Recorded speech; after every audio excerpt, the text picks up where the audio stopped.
Good afternoon.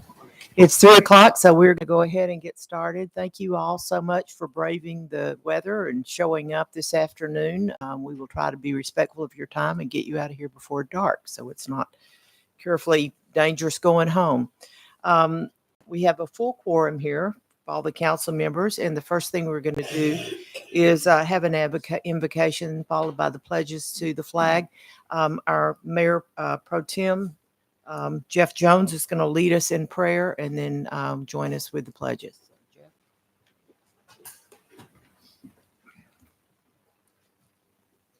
Lord God, we just thank you for this opportunity.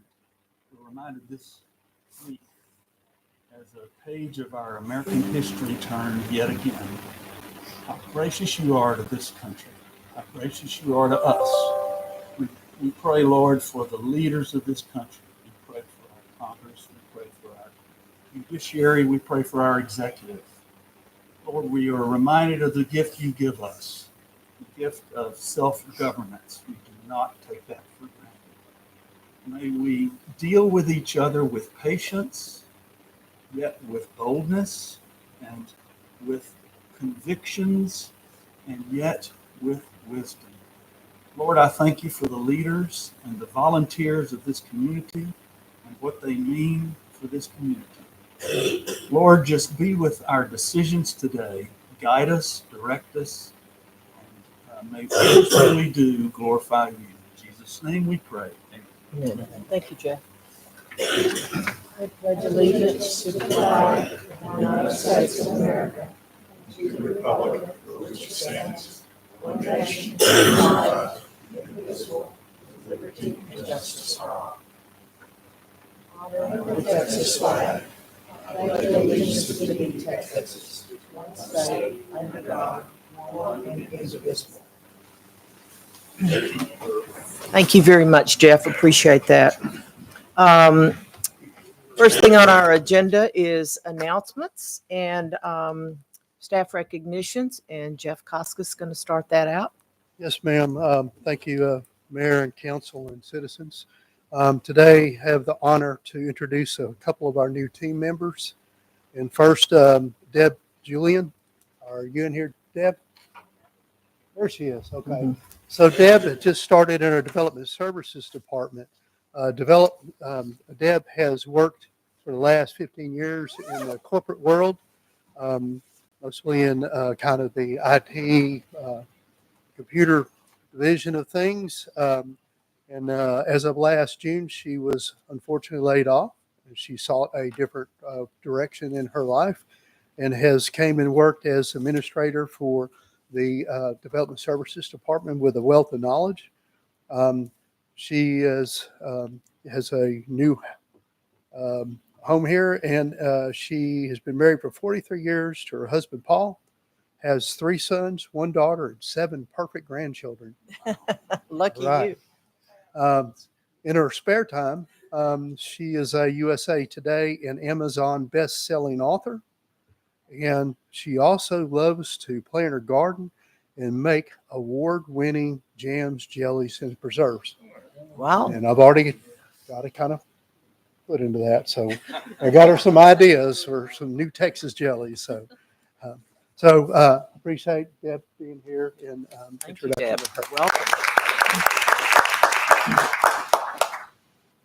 Second is Jeremy Jacobs. Jeremy, come on out of here a little bit. Jeremy is our new permit tech for the city of Horseshoe Bay and the Development Services. He's a retired Army vet. He's been married for 15 years this April, has 3 kids, all boys, 13, 10, and 1. Hands full right there, yeah.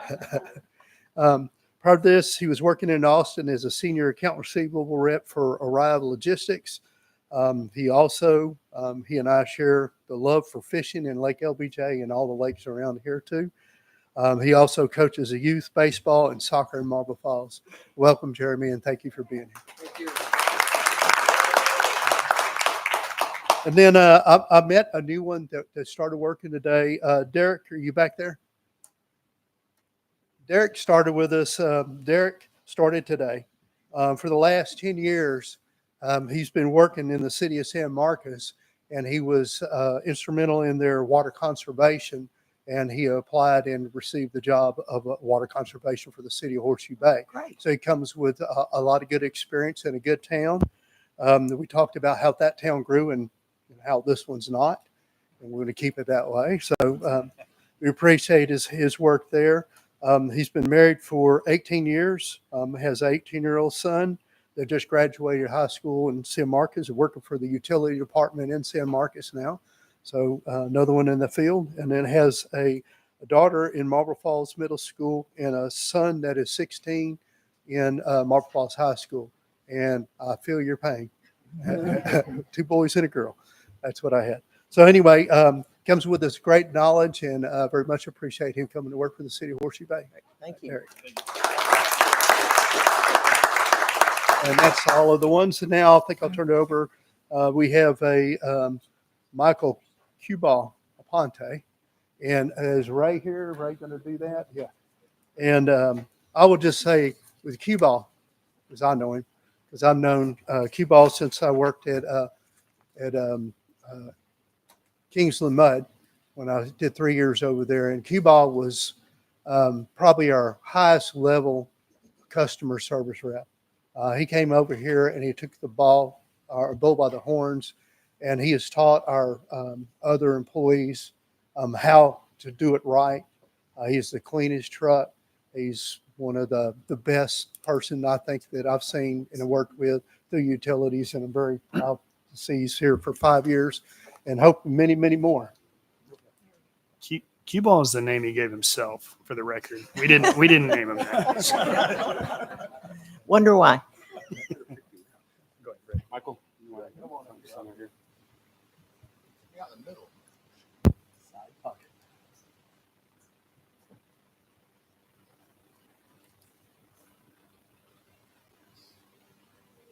Ray, are you going to say something? Yes, ma'am. I'm sorry. I was waiting for the Oh. staff report to come up, but a few words for Cuball, Michael Aponte. You guys have heard here, council, mayor, residents, and staff. Cuball's name is synonymous for getting the job done. Winter, fall, spring, summer. Cuball, his name is out there in the community. He has a way about him, and the guys here, all of us know Cuball to be very personal, also very direct. So when Cuball shows up at residents' house out there, he lets them know in a very kind and respectful way that he's here to get the job done. And if he can't fix it, it can't be fixed. You got to get a new one. So I want to read this for Cuball. This presentation of an award commemorating Michael Aponte Cuball on his 5 years of service to the city of Horseshoe Bay. Mayor and council, residents, all those in attendance, Cuball started employment with the city January 7th, 2020. He's licensed with double C's in wastewater collection and treatment and wastewater distribution. Cuball currently serves as our lead grinder technician. He previously worked for Kingsland Mud and has been in the utilities business since 2004. Cuball enjoys his family time, especially time with his grandchildren, sports activities. He is also a volunteer firefighter with Kingsland Volunteer Fire Department. He has been a volunteer firefighter for more than 15 years. Cuball has donated his time to the Llano Crawfish Festival for the last 30 years and donates his time as Santa Claus as he sits in for the big guy. Cuball, again, mayor, council, please join us in commemorating the award for Cuball.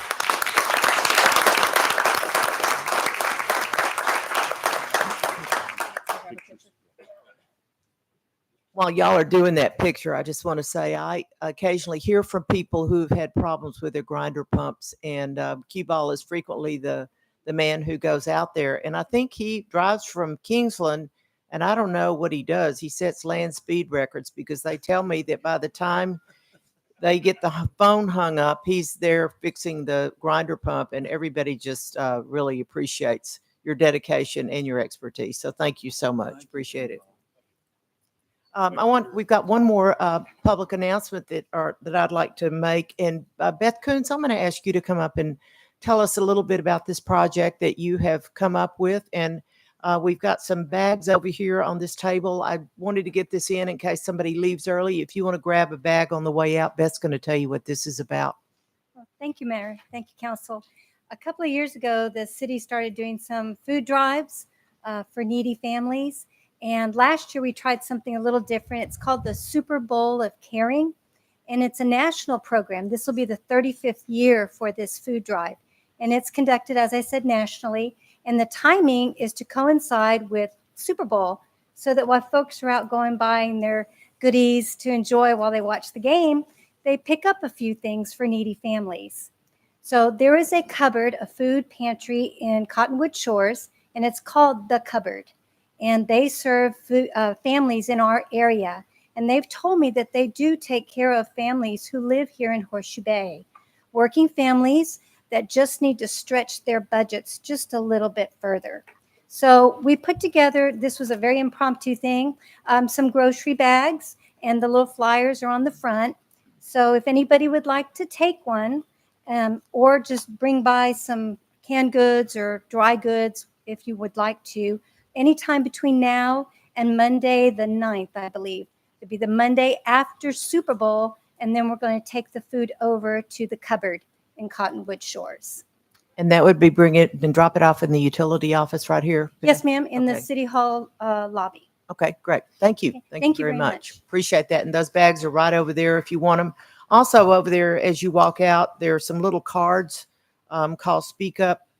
And it's a project that we're working on to try to get people to help us when we're trying to contact legislators with issues that we feel are important to Horseshoe Bay. So if you want to grab one of those, if you're willing to be part of our database, we're not going to pester you, but when there's something important, we'll send you out an email and say, we need you to send an email to the legislators, and we'll tell you where to send it in support of or opposition to some particular bill that may be coming forward. So thank you very much. We're going to move on to presentations, and Molly Jester is going to give us our first quarter financial report. And John, I see John Watson there dialed in on Zoom.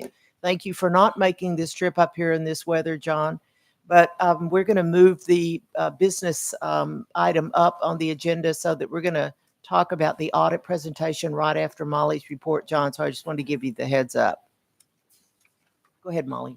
Oh, okay. So we'll do the first quarter report, which is going to be October to December. So that's 3 months out of the 12 months. So that's a 25% run rate. This is on page 6 of your handout, if you printed out the agenda. So 25%.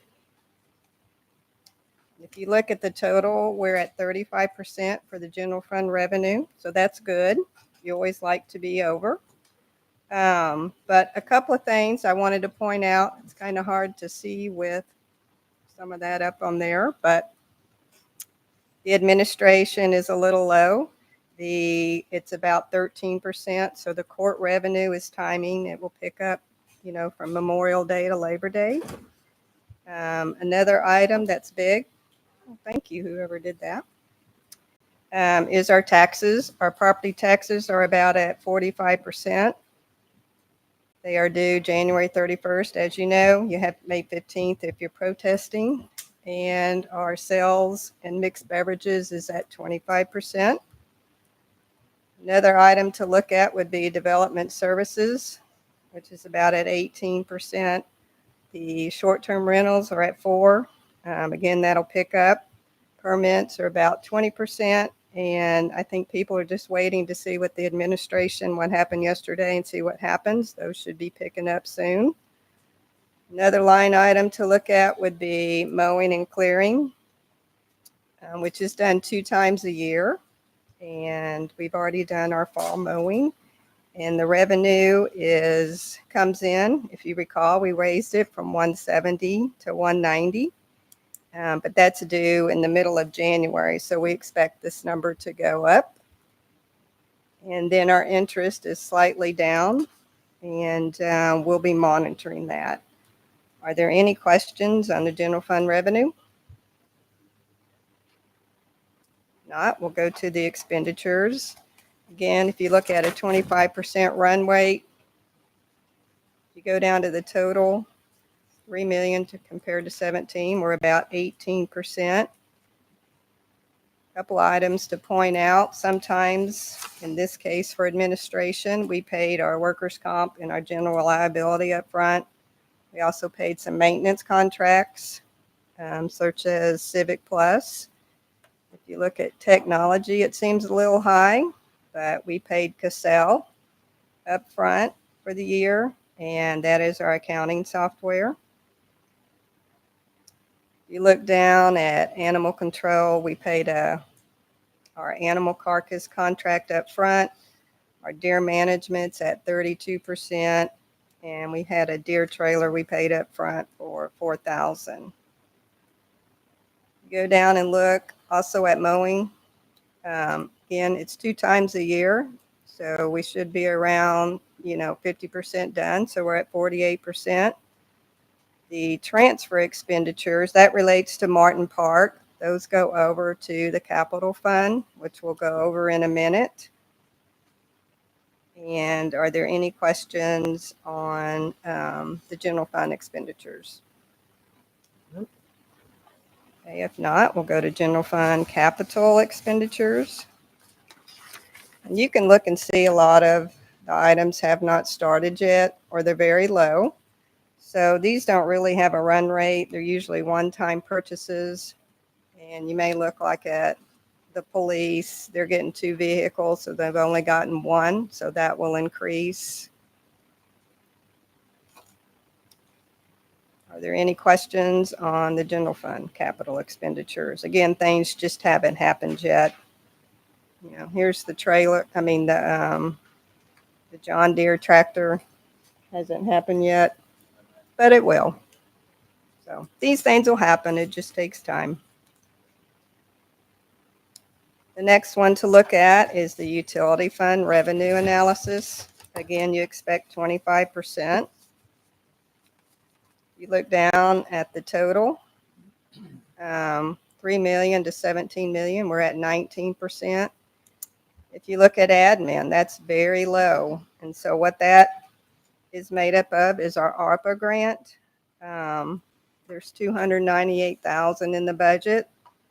And so far that hasn't been spent. It's been committed, but it's not spent. We also have in there our Summit Rock PID paying us back for the utility advance, and we should see those amounts next month. For the water, it always starts out low during the winter and picks up. This also is missing. Our water cuts off, as you probably know or may not know, around the 10th of the month. So it's also missing about 21 days of revenue. And same for wastewater. And let's see what else. Our interest income is up, so that's good. We'll monitor that. And this transfer income is to pay back there's bonds on the capital fund of $4 million. That it pays back the utility fund as we expend those. So we've spent 372 out of the 3.1. Any questions on that? If not, we'll go to the utility fund expenditures. Again, you might expect a 25% run rate if everything's even and routine. We look down at the total, we're 3 million compared to 13 million, so we're at about a 25%. But if you look individually, again with administration, we paid the workers' comp and general liability up front. There's some maintenance contracts, OpenGov and Cassell are paid up front, so that makes that a little bit higher. For the water production, so there's 2 things that is skewing this to be 49%. One of them is the chemical accident we had, which is about $395,000. That was not budgeted for, and we're in talks with TML, our insurance company, as far as what they're going to reimburse. And as soon as we get all that straightened up, we will do a budget amendment, which will show insurance proceeds and the expenses here. So that should offset. There may be a deductible or two or a couple of limits that they're not allowing, but it should be close. The other item that makes up that 49% is $94,000, which is categorized as don't let this happen again. If you recall, back at the August council, we had 2 pumps at the wastewater plant that failed, and there wasn't a backup.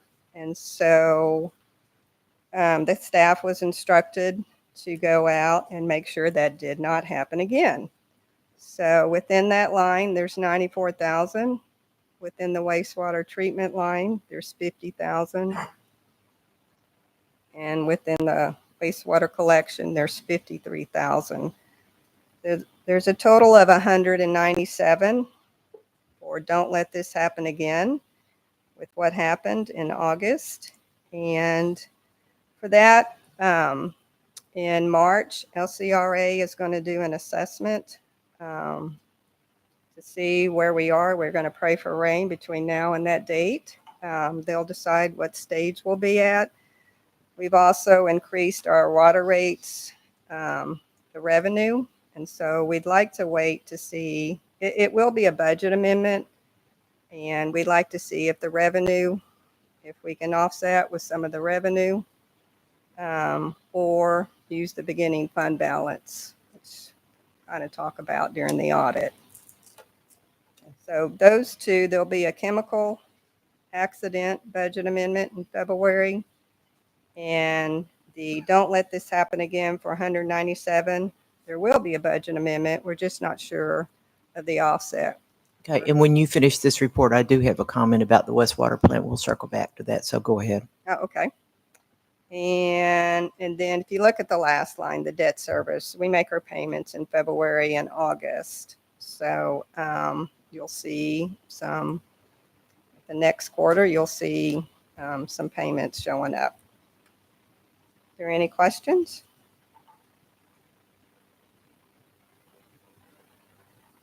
Okay. So you're on page 11 of your handout. We've got the utility fund capital expenditures. Again, if we had a 25% run rate, we're at 13.15 when you look at the total. You can look at all of them. Some of them are done. Some of them may be a little bit over. But if you note footnote 1 in your handout, it says budget amendments are going to be made in February. This is for capital budget in fiscal year 24 that was not expended but approved. We're going to carry forward to fiscal year 25. So that is what footnote 1 is in several cases.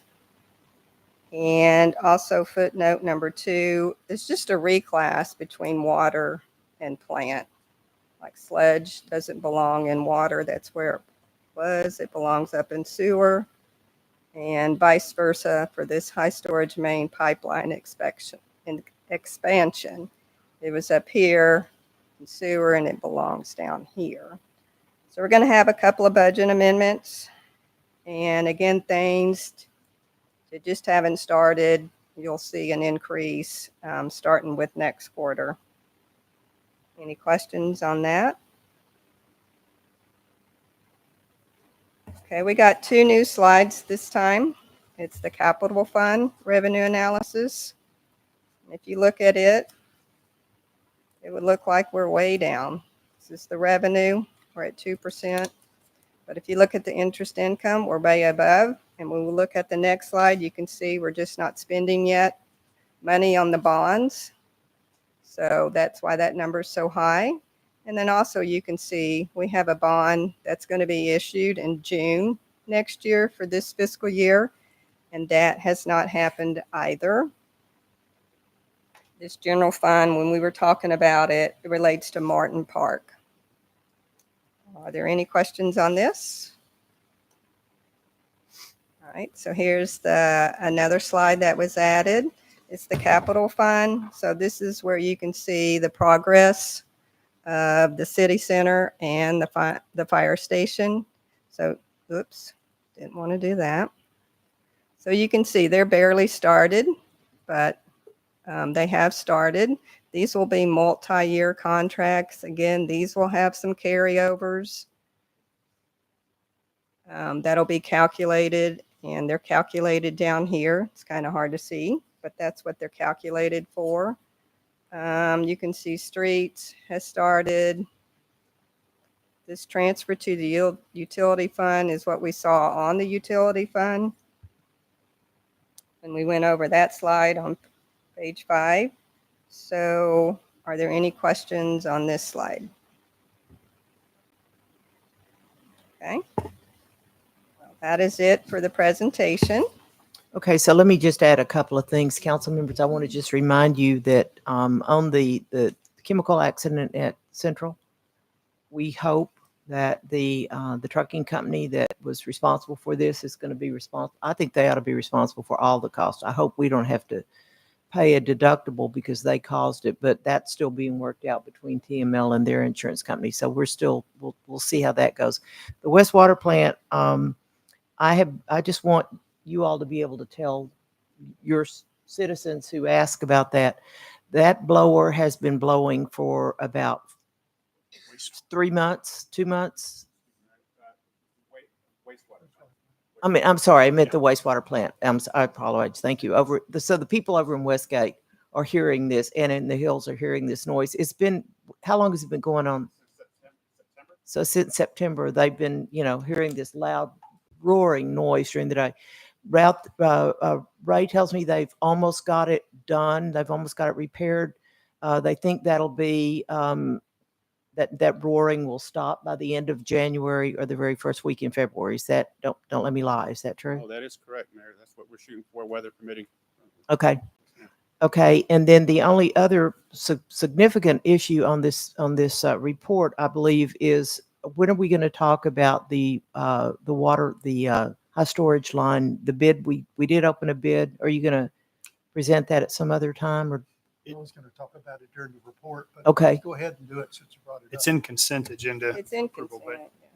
It is, but I'd like to let the council know that what's going on with that bid. You want to talk about it now? Yeah, go ahead. Okay. So we did receive, and then Ray can bounce in on this too, but we did receive bids. We had a low bid that we suspected was not correct, and they did misread the geotech report, so they asked to withdraw. So the second lowest bid was about 2.7 million plus or minus, and then budgeted funds for it are less than that. They're about 2 million. So that leaves us with a shortfall of around 730. I think it was a little bit higher than that, but this project is eligible to be paid for by impact fee funds, and then also through the bond sales that Molly had on the financial report. So what we're going to propose, we're going to request that you approve it for the full 2.7 million. And then we'll ask to do an amendment either next month or in March before we expend the funds, obviously, that allow us to utilize impact fees to offset the bulk of it, about 530,000, and about 230,000 through either the bond sale that we're projecting to sell in June, or it's the parts you're talking about too, or revenue permitting, we can fund it out of revenues. So with this report that we're getting, I just want you all to be aware, it's not going to be that far off. Yes. So we'll, I don't, we can't pull it from the consent agenda when we get there if you guys want to, but I just wanted you to know that we're going to be pretty close. Can I add one thing Yeah. too? So when we looked at the revenue too, something I do want to point out is it showed the water sales were at about 23%. Historically, through the first 3 months of the year, we'd expect to be about 15%. It skews. So if it rains and we don't go into the next stage of restrictions, I think we'll probably beat our revenue projections. It's hard to predict right now. So really March 2nd will be a trigger point for us to have a better recommendation for y'all of what we think it'll be. Thank you. Yes, ma'am. And I know I'm aware of the fact that I skipped over public comments. Thank you, Carrie, for reminding me. I'm going to come back to that. But since we've got John Watson here and we're talking about money, let's go ahead and do that. And we do have one public comment. I'm going to come back to that as soon as we finish this audit report. So let's go ahead and have John do the audit presentation. Molly. Is it up here? Council member, you're going to go to page 83. Is he still there? Oh, here it is. John, are you still there? John, are you there?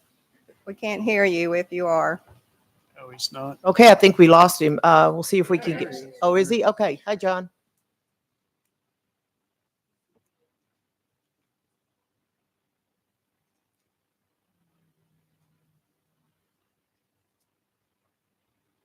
We're trying to get you unmuted, John.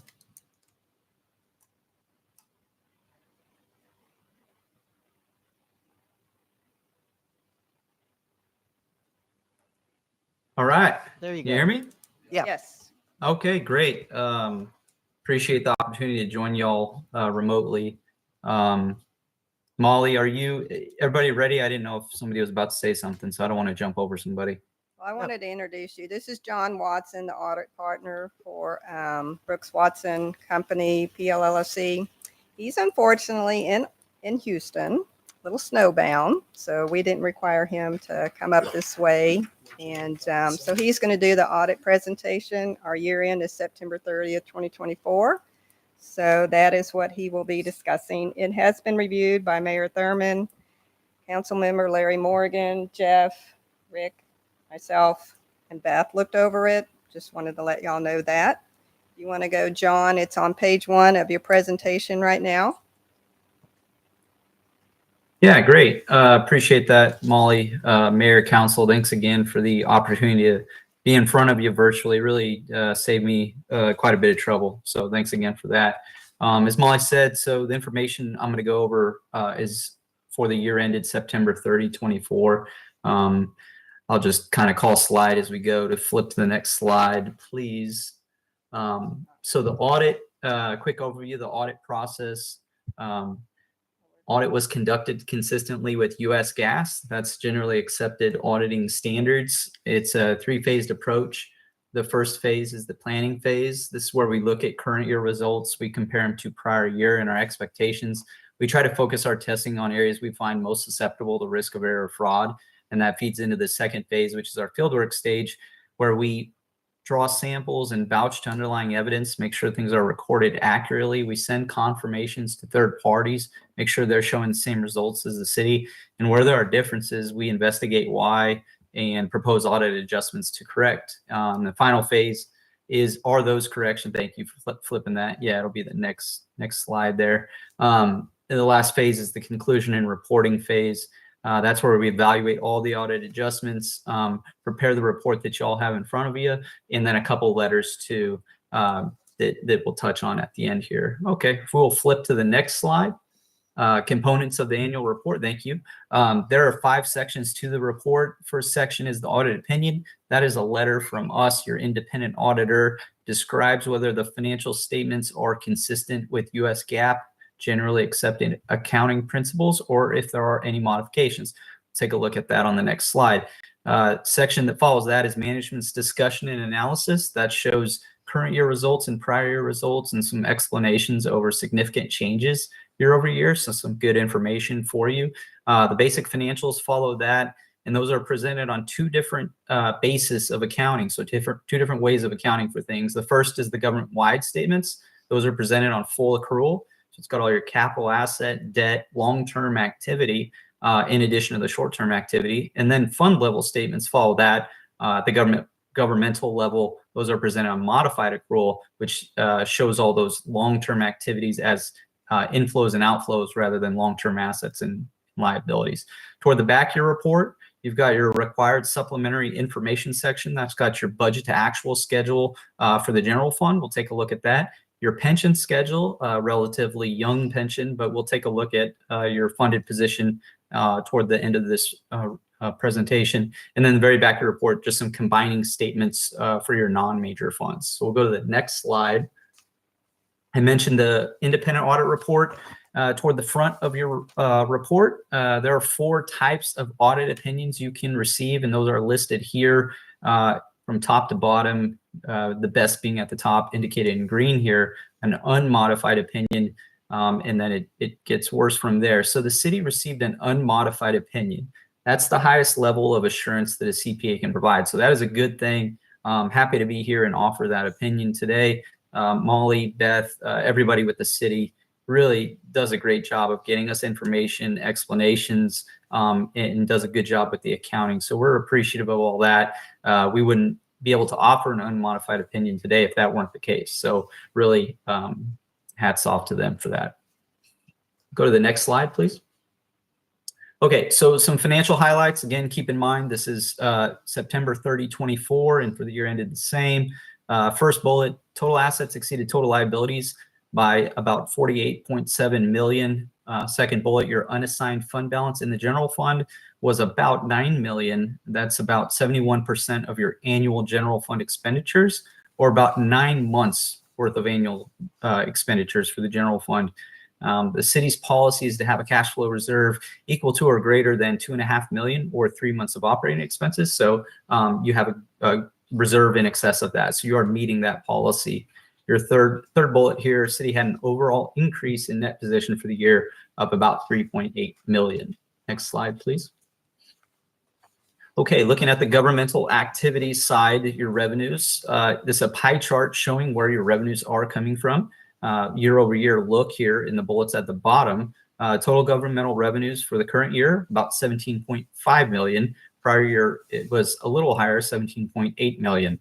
The components making that up, sales taxes make up 16% of your governmental revenues. That's about 2.7 million. Prior year, it was about 2.6 million. So increase year over year. Property taxes make up 54%, about 9.5 million. Prior year, it was 47%, about 8.3, so an increase as well. Charges for services make up 15%, 2,665,000. Prior year, 2.7 million. Hit assessments make up 2%, 348,000. Prior year, it was 15%, 2.675 million. That decrease really isn't a cash flow number. These are presented on full accrual. So from a cash flow perspective, your cash inflows were very similar. It was just a lot more lots to close out the debt service sales occurred in prior years. So that resulted in that change year over year. Went over that with the audit committee a bit as well.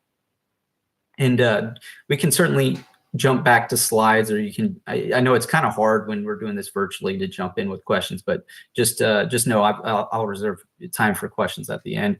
So that was a look at the governmental revenues. This is the governmental expenses. So another pie chart here showing you where those expenses are allocated to your different departments and functions.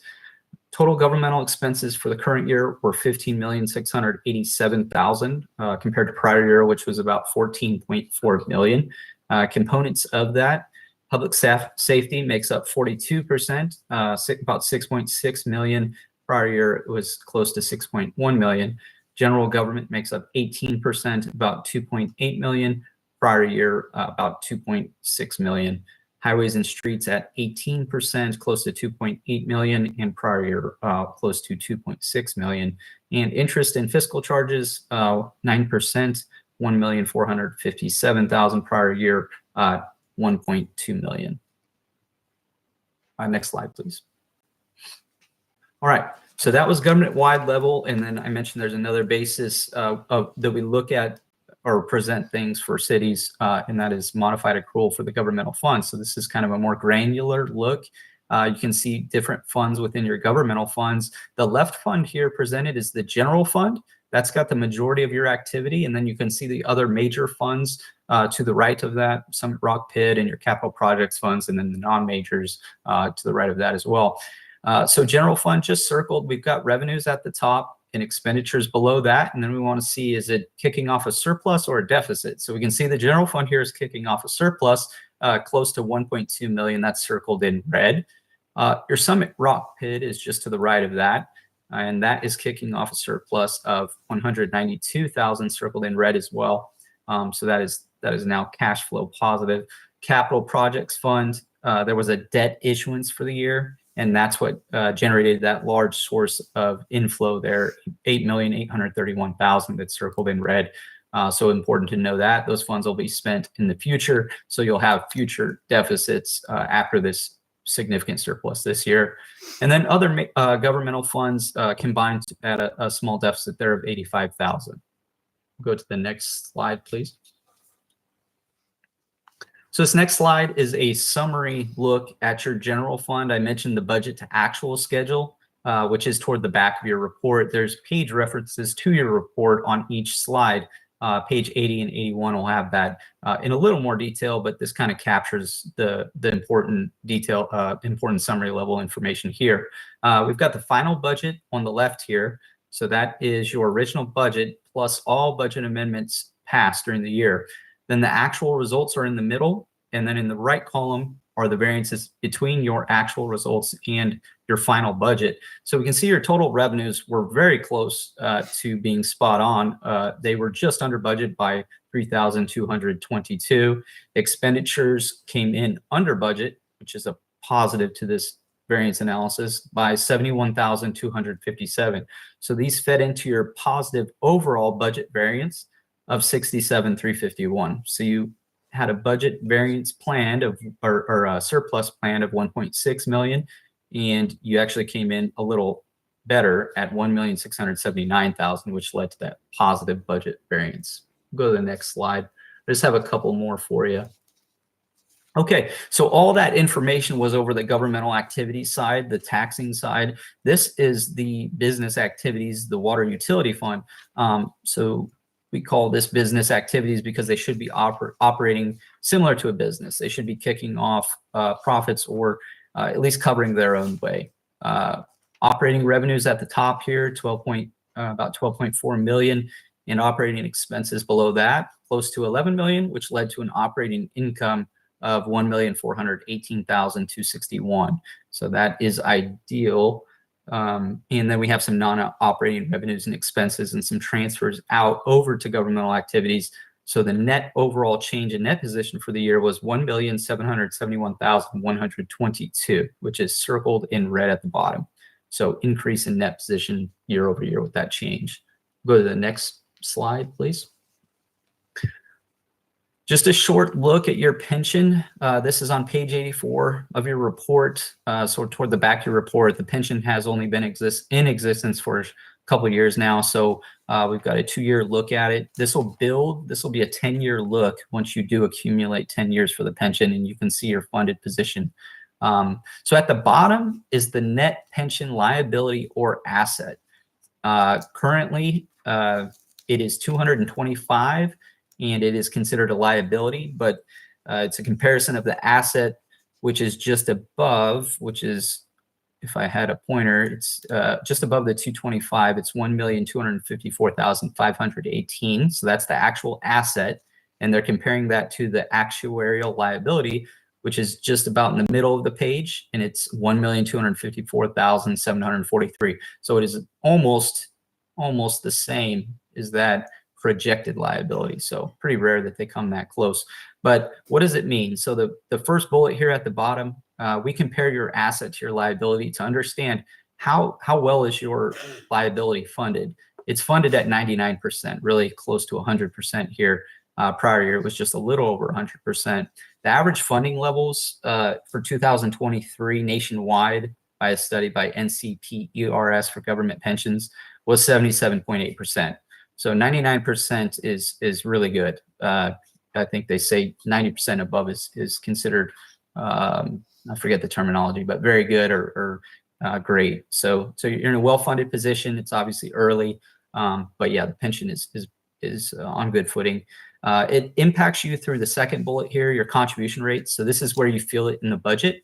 Your current contribution rates, most current year was 8.02%. The prior year was 8.31%. So small decrease. And if you're in a well-funded position, that shouldn't be increasing dramatically with no changes to your benefits. All right, that's everything I want to say about pension. If we can go to the last slide. So that's really everything I want to share with you in a short bit of time, but quite a bit of information over results. Audit went great. There are 2 audit letters that are just required communications that we're required to share with y'all. I'm not going to get into that in too much granularity unless you'd like to. They're the audit adjustments, which are common. We have audit adjustments with all our clients. Those are listed in there. The other items are really kind of boilerplate. We're completely independent of the city. No difficulties encountered with management whatsoever. So there's a lot of that information that welcome you to read and ask any questions. But yeah, so that's kind of where I'll leave it, and appreciate your time. If you have questions, now's the time. If you can let me know, and I'm happy to answer them. Thank you. Thank you, John. Council members, do you have any questions for John? Looks good. Well, I'd just like to add my compliments to the accounting department, the finance department, for doing such a great job. And this is a little bit early for us to get our audit report back, and that is a very positive reflection on you, Molly, and your department. So thank you very much. Jeff, do you have anything you want to add? I mean, I just echo the same thing with you. I have a good staff. Molly came in and took the reins about a little over a year ago. She's done really good. We're right on target. The staff, the department heads all understand their budget, where they need to be. And so they work to make this happen. Okay, thank you. Okay, council, we do need to accept this audited financial report. There is a suggested motion on page 83 of your packet, if somebody would like to make that. I move we accept the audited financial report for the year ended September 30, 2024. Thank you. There's a motion by Council Member Weatherby. Is there a second? Second. Second by Council Member Morgan. Any further discussion? All in favor say aye. Aye. Opposed, same sign. Motion's accepted. Thank you so much, John. We'll see you next year. Thank you. Appreciate it. And now I'm going to circle back and with my apologies to public comments. And we do have one person who signed up for public comments that's not related to another item on the agenda. If you signed up and it is related to an item on the agenda, we'll wait till we get there to call on you. But Ben Gamble? Yes, sir. About the lot on Tory Lane. I'm sorry. Okay. You want to talk about Tory Lane? Okay. So that is item D, I think. No, what? Oh, 7A. Okay. Okay. 7A. Okay. Thank you. Okay, let me see where we are here. Okay. I think we're ready for public hearings. The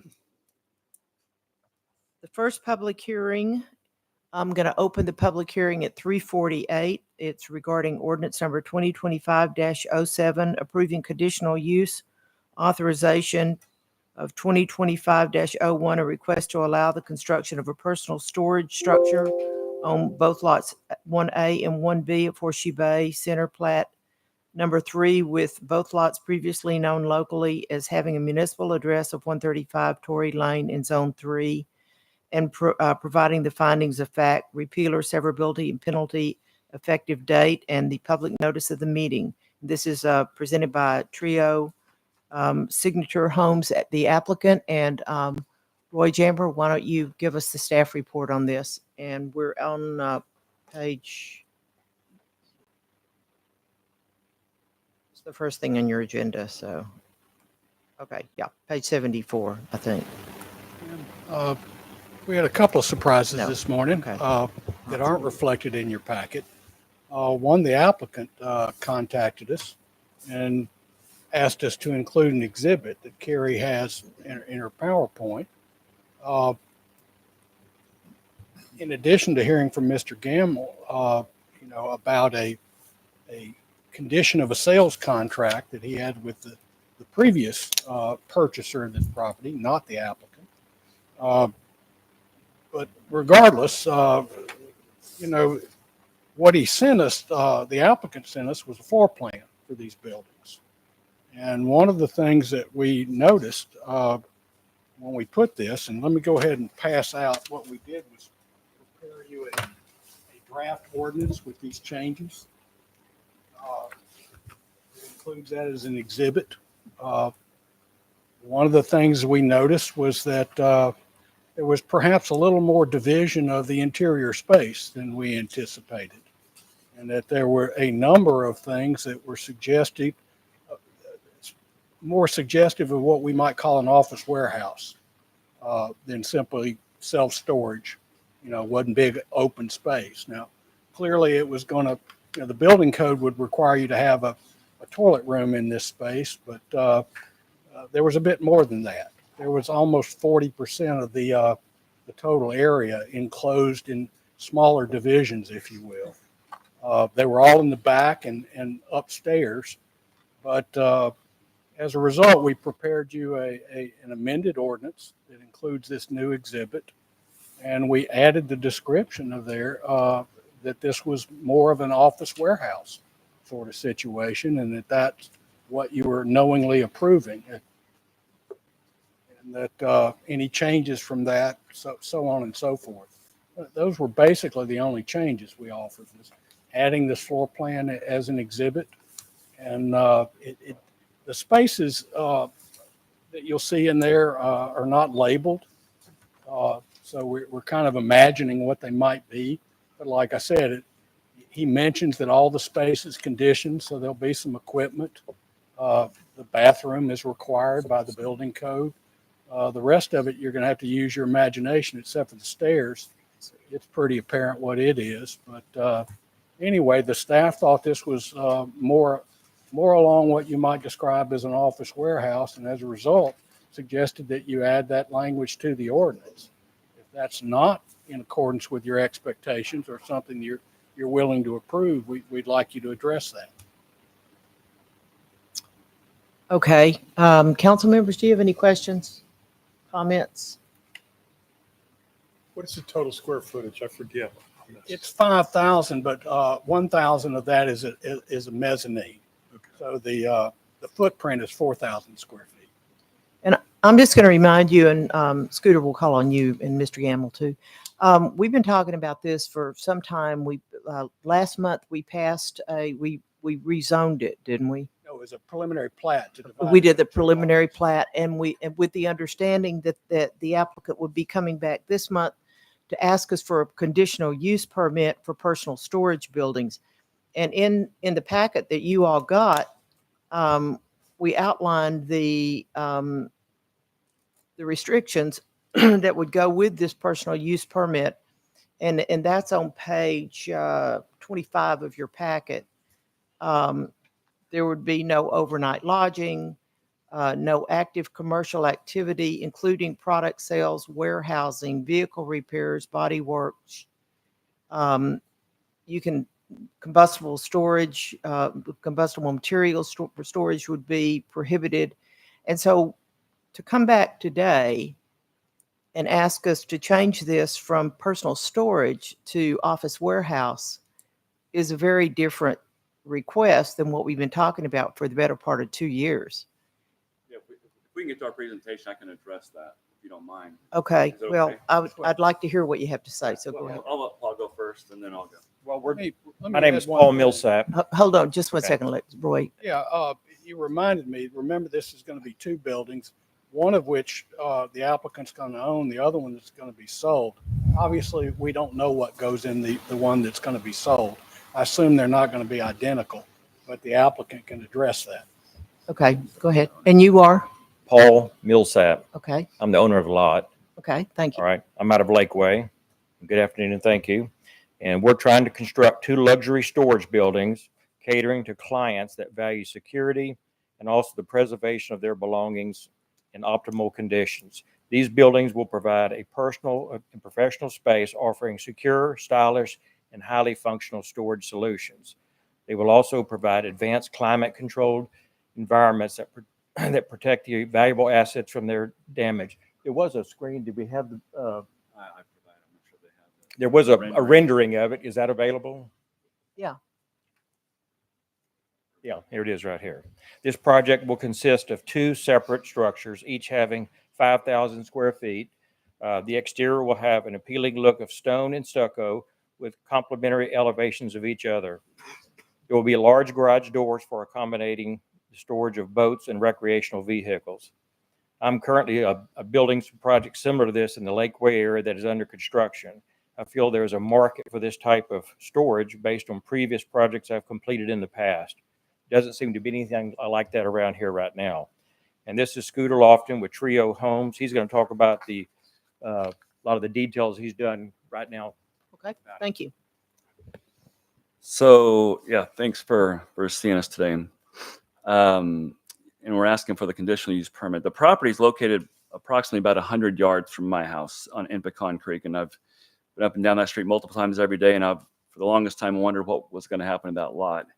And when it became available, I reached out to Paul, with whom we've partnered on several occasions on the property to work together again on something. After acquiring the property, we engaged Jerome with delineations to do a concept drawing. We presented the concept, again, the word concept, just something we had to start somewhere, to the ACC, and also to Development Services for their guidelines and comments. ACC provided overwhelmingly positive feedback, as you can see from the buildings, and it made a comment that it was a beautiful building, and they really thought it was a great idea. And then we also talked to Development Services, and the mayor is right. We've been talking about this for over about a year and a half to provide input and get and to refine it to further help us with the permit process. One of the key requirements that we've got from Development Services was to draft legal language to the deed to ensure property would be used as intended. Below are the proposed restrictions, and the mayor just read them, but I'll quickly read them again. No further subdivision of the lot is permissible. The site shall be maintained as shown as approved by the site plan. Residential use, including overnight lodging, is prohibited. No storage of combustible or explosive materials, including but not limited to gas, oil, paint, fireworks, oxygen is allowed. The property is to be used and restricted for personal storage only. Engine or body repair of the vehicles is not permitted on site, and commercial activity of the storage commercial materials of the goods is prohibited. So that was the language that we drafted, and that was some of the things that they asked us to do. We contacted a lawyer, paid the lawyer, did what we were asked to do from the Development Services standpoint. Additionally, we worked with Sandra Nash to address the Lower Colorado River Authority to make sure we met their requirements from stormwater and drainage, and together we were able to meet their standards. I also consulted with Rick Williams regarding the water and sewer availability. Given the proximity of utilities to the building, we're confident that providing these services will not pose an issue. I want to thank Sandra and Rick and the Development Services, as well as the City Council and the Mayor, for hearing us and giving us consideration. So let me just correct a couple of things that Roy said. No, Scooter is not buying one of these buildings. They're both building to sell, right? And then the idea is to get the clients who are looking to, store their cars or their RVs. There is a need for that. The floor plan you see is a concept drawing. It's not solidified until we kind of come here and get some direction from you guys. The idea from if someone's storing their cars or if they're storing their possessions, some people don't want just a full-blown warehouse. They need some separate rooms, and maybe they want a tool room. I don't know. It's up for discussion. But we do know that we feel like there's a need, and this is why we purchased the property a year and a half ago, to do something with that property. And we feel like self-storage would be something that's not offered now. The luxury self-storage would be totally conditioned space. And that's kind of what we're here to discuss as far as, but it's not warehouse. We're not storing anything. There's not going to be any businesses out of it. It's all for personal use, personal storage. And again, the thought being, and I said this 2 months ago when I came in front of you guys, cars, RVs, things like that.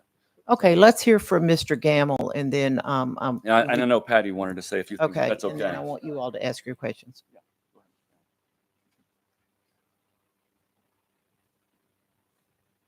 My name is Ben Gamble, and my wife and I own Horseshoe Bay Storage, which is next to and behind the post office. We originally sold this property to David Carpenter, and we put in our sales contract that no commercial mini storage type storage could be built on this property.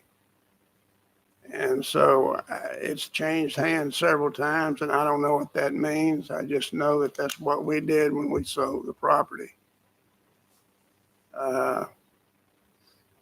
We've owned that property for 33 years, so. Okay, Scooter, do you have an answer to that concern? Well, when we purchased the property, Mayor, there was nothing on the deed. We did our due diligence the best we knew how to do it, and there's nothing on the deed. These conditions were never recorded on the deed, is our understanding, and we didn't know about this till 10 o'clock today. So we went back and checked with Christy Wooten, and Patty did a little research, and we found that these provisions were never recorded on a deed. And again, I've learned about it about 4 hours ago, 5 hours ago. Okay. And to be honest, I don't know. We haven't located the deed, and so I don't know if it's in the deed or not either. I just know it is on the sales contract, and you have a copy of that contract, that it could not be built for storage, which is understandable because we own all that storage. Mm-hmm. Patty, do you have something you want to add to this? Patty Gillian, were you the realtor involved in this? Do you have something you want to add? You don't have to if you don't. Sure. Okay, go ahead.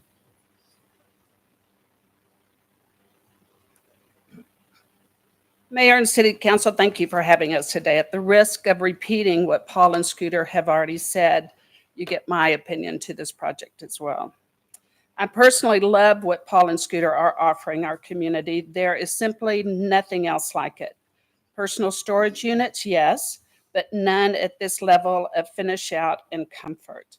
While researching this project months ago, I have learned these unique luxury storage units are becoming popular across our country. The perfect client is someone in our area who is looking for a safe environment for vintage or luxury cars, boats, small motor coaches, prized family heirlooms, overflow sentimental household items, tools, and all under one roof.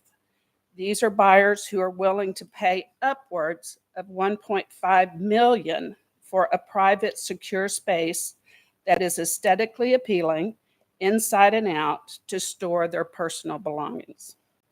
Demand, you ask? Yes, in our opinion, there is. There are only 2 units being offered. You can count on one hand how many properties in Horseshoe Bay have a 4-car garage, much less one that is air conditioned. This product gives the discerning buyer high-end luxury storage just minutes from their home. And lastly, as a realtor, I like the restrictions that the city have requested and Developmental Services had us put in the special warranty deed. They protect future owners to ensure CUP approval and to help maintain the value of these units long term. Okay. And lastly, I just want to thank Developmental Services. These guys have been They've worked hard. So you all passed out this possible new, and I will tell you that I do not support this to add item 1, any change from the current proposed office warehouse use, to add that to what the Developmental Services included in your packet. To do that certainly does not honor the spirit of the contract between Mr. Gamble and the original buyer, but it also does not, in my view, does not involve the city. That is a personal, that's an issue for you all to work out among yourselves, and I don't think that the city should be entertaining anything other than approval of personal storage use for this building, which is what we've always done. Dottie, do you have any advice for us on this? She's not there. Okay. She's there when they have to leave. We may So have to we've- unmute her. Jules is working on that.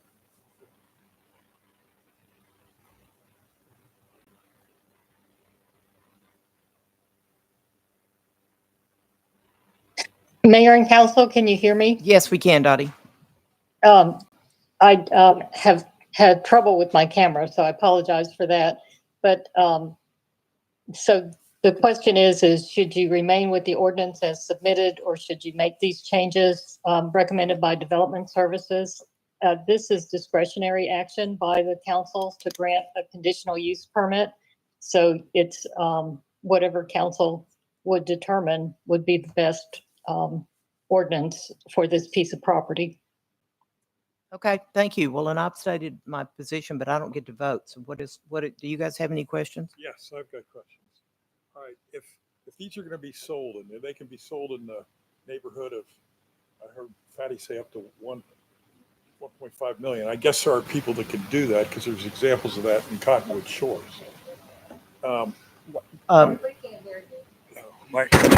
My question really has to do with if somebody buys this, are we covered to keep them from being able to say they get their friend Larry, Jim, and Joe to bring their cars over there, and then they turn around and lease that space to put their cars? Or is this going to be solely controlled by one individual with his stuff? That's the question. You understand my point? I mean, because it's big enough. I mean, that size, you can put more than, I mean, with the exception of Fuzzy Campbell and Jack Curtis, I don't know of anybody that has a whole fleet of cars. So, Well, I mean, I think if it's a personal storage unit, they can, Just for them. Yeah, but they could probably let their friends use it if they wanted to. And I don't well, know that unless would they use it change as the use. well, to me, if it becomes a revenue source where they say, I'll let Larry bring his car over to my place, but And you're we going would to pay me probably, something. we would never know that. My No. concern is the office warehouse, that we're going to end up with a plumbing contractor in there using it as a warehouse. So any other concerns or questions, council? The staff would prefer that you clarify what it is you're approving, because, even though we don't have labels on these spaces, if you'll give us adequate direction, when we review the permit application, we'll say, no, you can't have anything resembling an office in here. But we need you to include that in whatever you decide. Well, we've got this wording in what we did, page 25, that pretty puts the restrictions on the personal storage building.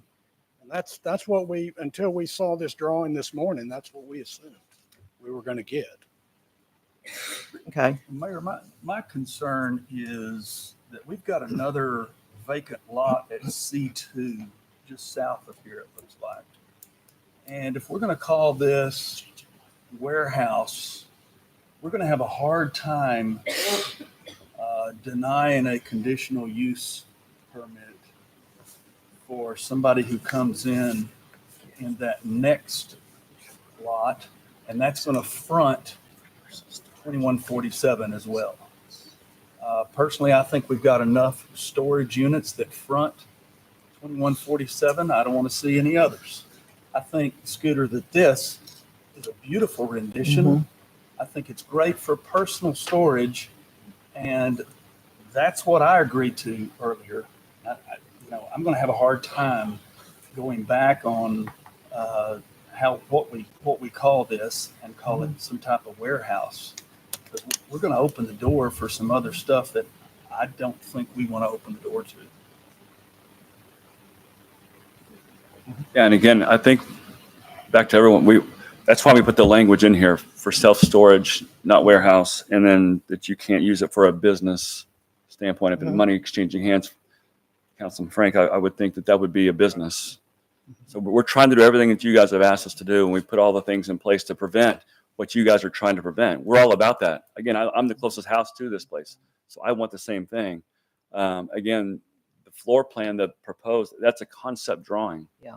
Right? We're just trying to throw something out there, Well, I don't object to you having restrooms in there. I mean, I don't I think that would There's- be kind of There's unreasonable. 4,000 square feet. I mean, excuse me, 2,000 of this 5,000 square feet has a lot of divisions to it. You know, that's more than a storeroom and a toilet.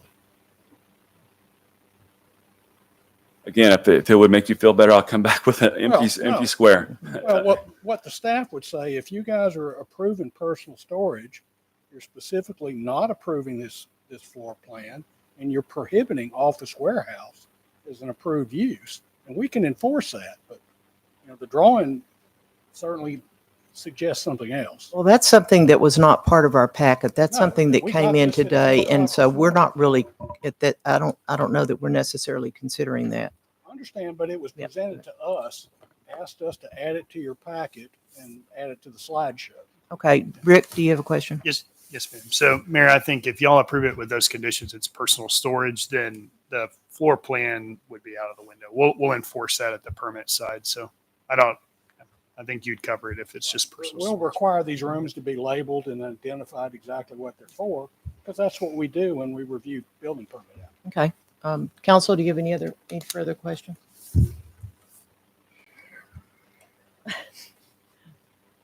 Councilmember Hosey is thinking about it. Okay. If there are no further questions, then we're going to close this public hearing at 4:11, and I will entertain a motion.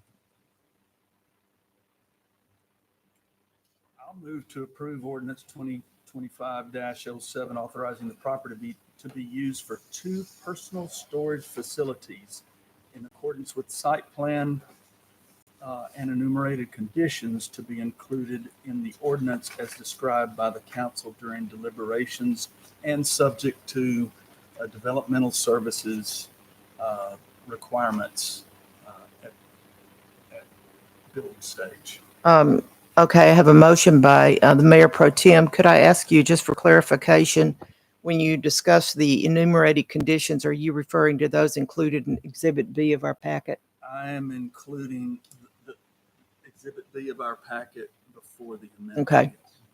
Okay, so we have a motion to approve ordinance 2027-04, authorizing the property be used for 2 personal storage units in accordance with the site plan and conditions enumerated in Exhibit B of our packet. Is there a second? Second. Okay, any further discussion? Yeah, I want to make sure that the gentleman brought up the point that it was not supposed to be used for storage. Do we have clarification on that or not? I think, Roy, if you want to weigh in, He's but got it on the sales contract, but I think if it If was it's a not deed on the- restriction, even if y'all permit it, if the deed doesn't, so there's no restriction on the deed saying that. Well, we're not aware of any, but we did show this to Dottie this morning and give her the information that we were given, that it was in a sales contract only, which is the only thing we've seen is a sales contract. You know, So what we're asking for clarification is if Mr. Gamble produces a deed that there's a deed restriction on this property, then that's going to trump us approving this for personal storage I'm use. not so sure, but I will defer to Dottie. Yeah, Mayor and Council, can you hear me? Yeah. I am weighing in on that. The city is not able to enforce deed restrictions. It's a civil matter. Okay. And once again, we asked the applicant to be prepared to answer whatever his title information showed. And they suggested that there wasn't any. And we thought you were entitled to that information, but Right. our ability to enforce it is another matter. So I want to make sure we're clear. So if we approve this thing and it was later determined that there was a deed restriction on the type of building, we have no liability. That's what I just heard Dottie say. That's correct. Okay, because I'm not going to approve this if there's a chance that there's a liability back to the city. You know, exactly what the remedy, if that turns out to be the case, be up to a court, not anybody else. Okay. Okay. Are there any further questions, further discussion? We have a motion, a second. Let's take a vote. All in favor of passing ordinance 2025-07, say aye. Aye. Opposed? Aye. Okay. You voted no? Yes. Okay, so Councilmember Hosea voted no. The rest of the council voted yes, so the ordinance passes. So you are approved for personal storage use with those restrictions. Okay, thank you. Okay, so then the next item on the agenda is item ordinance 2025-09, rezone 45.1 acres located at the southeast corner of intersection 2147 and Highway 71. I'm going to open this public hearing at 4:15. And go ahead, Roy, do you want to talk first? Well, yes, ma'am. Without, belaboring this thing, what you had was a recommendation for a denial from the P&Z. There was a discussion during the P&Z meeting trying to elicit more details from them about the specific objections and whether any of them could be addressed. There wasn't, any response to that nature. We even identified all their various alternatives to defer it, to allow the applicant to modify the application, whether they could specify something they could recommend approval for, i.e. changes to his application. The response was simply a recommendation for a denial. Your packet reflects that. After the packet was already published, we got an email request from the applicant requesting that you instead defer this, presumably for an amended application to be presented to you guys. But that is, of course, one of the various alternatives that we identified in the packet. Okay, so we've actually got two public hearings on this same topic. Well, And yes, ma'am, but I'll remind you, the second one is a plat application. right, And one of the fundamental requirements for approving a plat is that it's consistent with the zoning. So if you don't approve the zoning, you're basically obligated to deny the plat. right. And at this point, I'd like to call on Tim Bauman. You sent us an email. Do you want to tell the council what you're? My name's Tim Bauman. I'm at 1417 Apache Tiers. Thanks for having me. But so we were at P&Z and listened to what they said, listened to the survey, looked at the survey, met with the mayor and staff subsequent to that. And we all decided that there was a way to change or to amend the PD to fit within the standards we're looking for. So that's what we're doing. We're working on that right now. So in theory, we agreed just to defer the plat or the ordinance till February. But in that case, you have to deny the plat, which is okay because we can refile or file a new application for the plat. Okay. So we're So working with the basically- city hand in glove. I mean, we've been working on this a year, but we think we've got it. So the applicant is asking us to defer item B to the February meeting, and we can do that without action, right? We can just defer. We don't have to Well, vote. you have to take that. We have to vote. Okay. So council members, we're going to talk about the next ordinance, which is the plat approval in the next public hearing. But do you have any questions about this rezoning request to defer it to February? I want it deferred to February. Otherwise, I would say no. Okay, so we're going to close this public hearing at 4:18 and no, it's a different public hearing. I opened it at 4:11 and I closed it at 4:18. Is that right, Carrie? Yeah. So the public hearing is closed and council, I can entertain a motion that we defer this item. Make a motion that we defer item 7B of our agenda to the February council meeting. Okay, we have a motion from the Mayor Pro Tem. Is there a second? Second from Councilmember Weatherby. All in favor say aye. Aye. Opposed? Okay, thank you. And the motion carries. So then now we're going to open the next public hearing, 419. This is regarding Gateway preliminary plat, a subdivision of 4.5 acres consisting of 3 commercial lots. Roy, why don't you just give us your guidance on that and your favorite thing, the shot clock. Yes, ma'am. Because you're being asked to approve a plat that presumes that a zoning ordinance has already occurred, And because it did not occur, you're basically obligated to deny this one because of the shot clock. Okay. Just a clarification now, do they need to go back through all the public notifications and all to bring this one back? Okay, okay. Any questions, council? Actually, may correct me. There's all kinds of new statutes that just give me a headache. I don't read them all anymore. Y'all have any questions on this? No. No. Okay, we're going to close the public hearing at 4:19. That was a quick one. And I'll entertain a motion to deny this, this request for Resolution 2025-12. I'm sorry, for this preliminary plat approval for Gateway. You can look at page 96 and see the actual recommended language.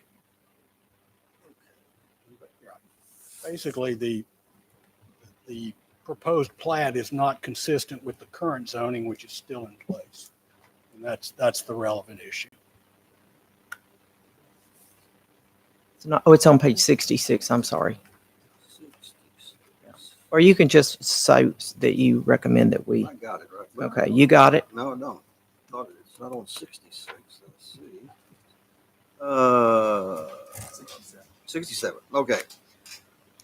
I'll make a motion that we deny the preliminary plat application as inconsistent with the current zoning entitlement in accordance with the unanimous recommendation. That was unanimous?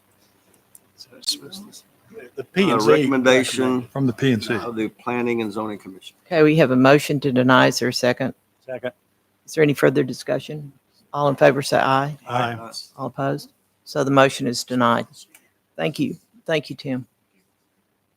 So that moves us to the next public hearing.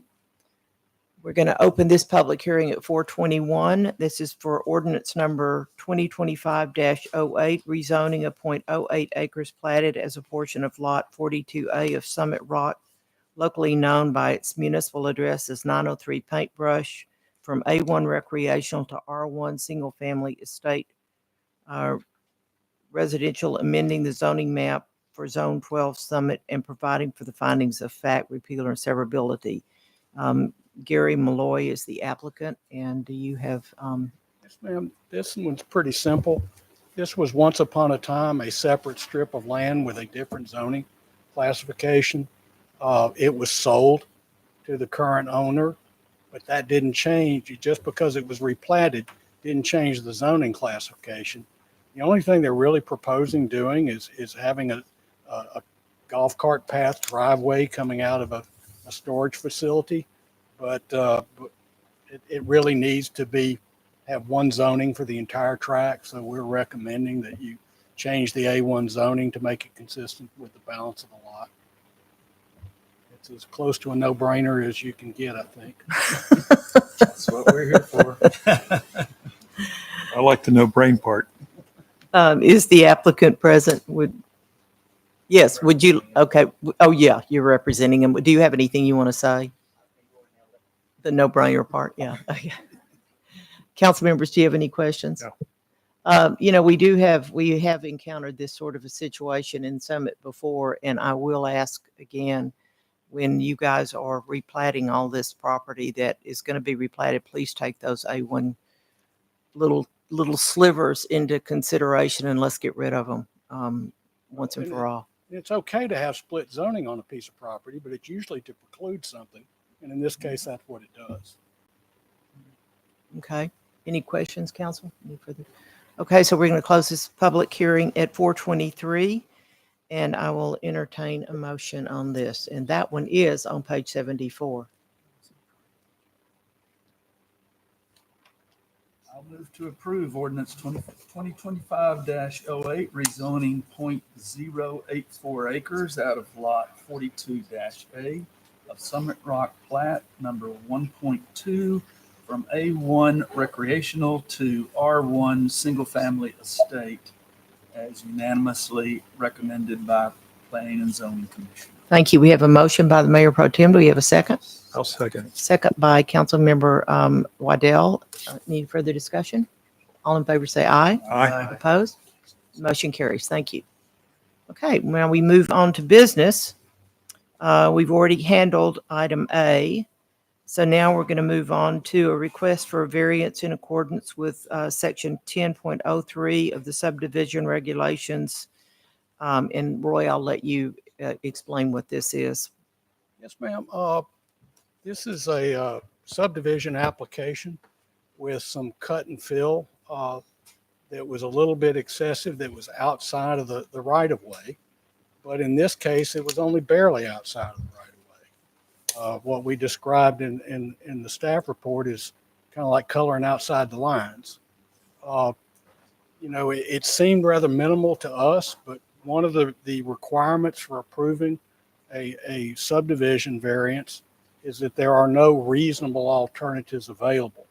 So we had to turn that over to our civil engineering consultant, who came back, and those are his markings on there. What he did was he agreed with us, except that he wanted you to add a condition that in those lots that we marked, which I believe that's 5 lots, if I'm not mistaken, that there were some construction improvements that he would require you make, that ostensibly are for the purpose of making sure that the people that buy those lots don't have to build a bridge for a driveway.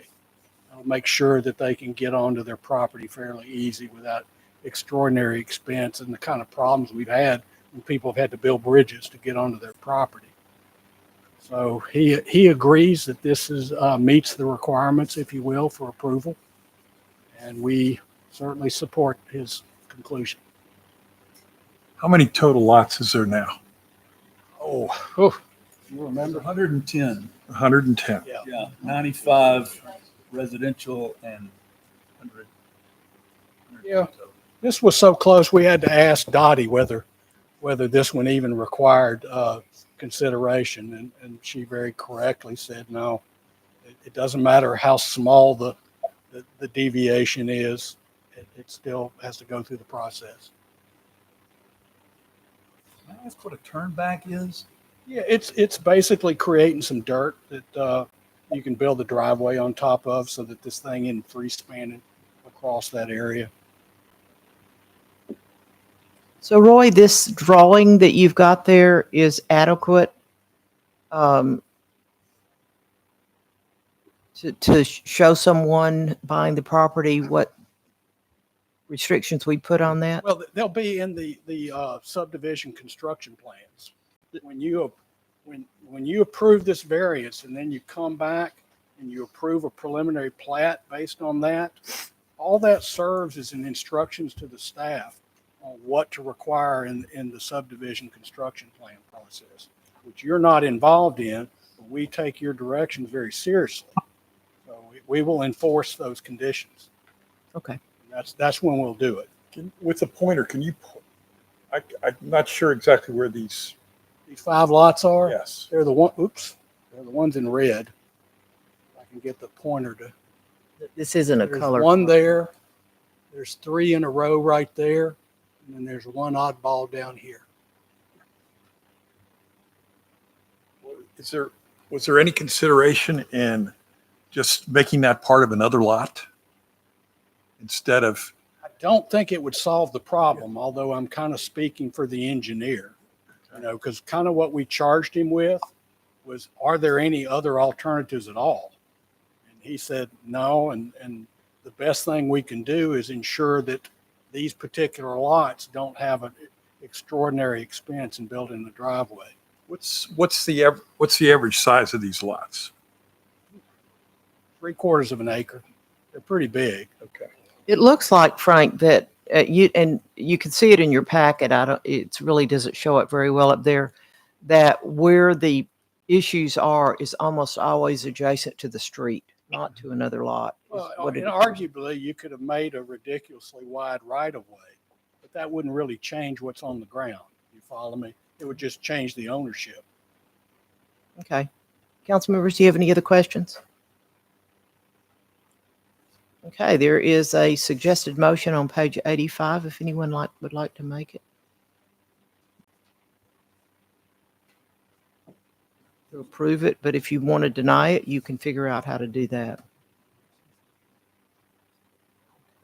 I move to approve the subdivision variance request for excessive cut or fill outside of a dedicated right-of-way subject to the conditions recommended by the Horseshoe Bay Civil Engineering Consultant as reflected on the updated grading plan submitted by the applicant. So we have a motion by Councilmember Morgan. Is there a second? Second by Councilmember Weatherby. Is there any further discussion? All in favor, say aye. Aye. Opposed, same sign. Motion carries. So you're good to go. Thank you. Now we go to a request for a variance in accordance. No, I'm sorry, that's the one we just did. A request for a third building permit extension for the property located at 102 Matern Court by TJ Construction, the applicant. Who's going to, was that Sandra or is that you again, Roy? That's right. Yep. You thought you'd sit down? Yes, ma'am. I'm tired. I thought I was done. We're on page, Council, you're on page 88. If I can get to the right slides. It won't be on the slide probably. Oh, this This is just a is just 60-day extension. Yes, ma'am. It's pretty straightforward. This is their first request. We have no reason to believe that they won't, fulfill the requirements in a timely manner. Okay, sounds like they're almost done. Yeah, and this will give them till almost the end of February. They may need that with this weather. Well, yeah, and just so you'll know, remember we've had that discussion with the BRAC about giving the staff the authority, if you will, to make provisions for extraordinary weather. Now, typically, it's going to be extraordinary heat, but I guess a freeze counts too. Okay. Well, okay, Council, do you have any questions on this item? Okay, then let's someone make a motion. I move to approve the request of TJ Construction for a 60-day permit extension for a fee of $5,000 for the single-family resident located at 102 Matern Court. I have a motion from Councilmember Hosey. Is there a second? Second. Second from Councilmember Morgan. Any discussion? All in favor say aye. Aye. Opposed? The motion carries. Okay, now we're going to the consent agenda. I'm going to pull two items from the consent agenda. The first one is I'm going to pull item D, the approval of the Central High Zone transmission line contract. Since we've already discussed that, I feel that we need to pull it from the consent agenda and vote on it separately.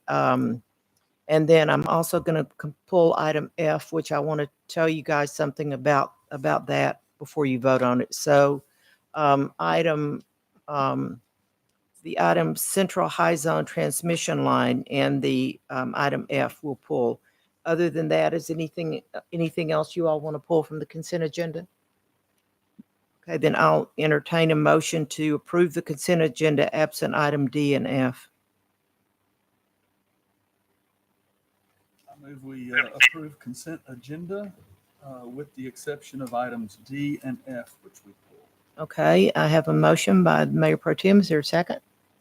Second. Second by Councilmember Waddell. All in favor say aye. Aye. Opposed? Okay, thank you. And now we'll go to the Central High Zone transmission line.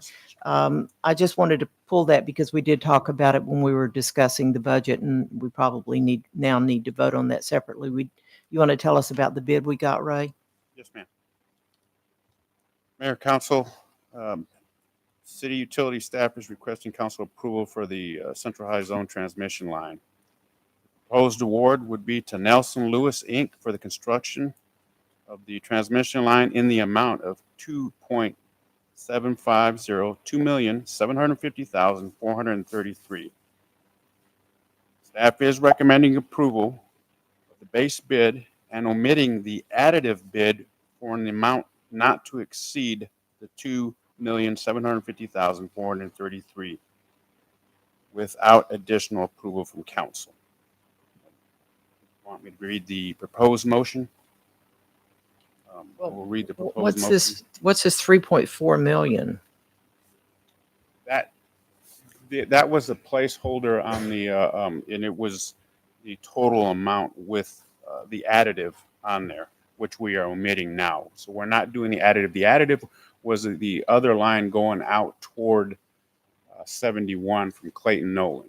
We were going to extend the line out past High Mesa Mhm. and go all the way to 71, which we're not doing anymore because we have other projects that are going to put that line in for us. Okay. Okay. So it's 2.7 So- is what? Okay. So then we've got 1.85 or something in the budget plus another 75,000. And then you said we have impact fees. So it's really not that far off, is it? No, and then even the 1.8, that was assuming that 500,000 of this would be, this project will probably cross the budget years and finish in October. So that 500,000 was for next fiscal year. So. Okay. Well, obviously we got 9 bids and this was the best one. So I don't see that we have much, well, there was one lower, but you all thought that one would not. They voluntarily withdrew They too. withdrew. They misread the geotech report. So they didn't, they're from East Texas and they don't have the kind of rock that we Watch do. it.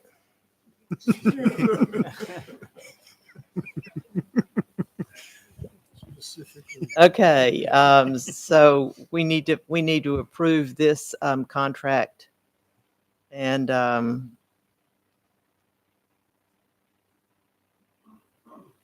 you guys are going to just have to make up. There's not a suggestion. There Would is. you like me to read that? Oh, is there a motion? Is that- suggestion?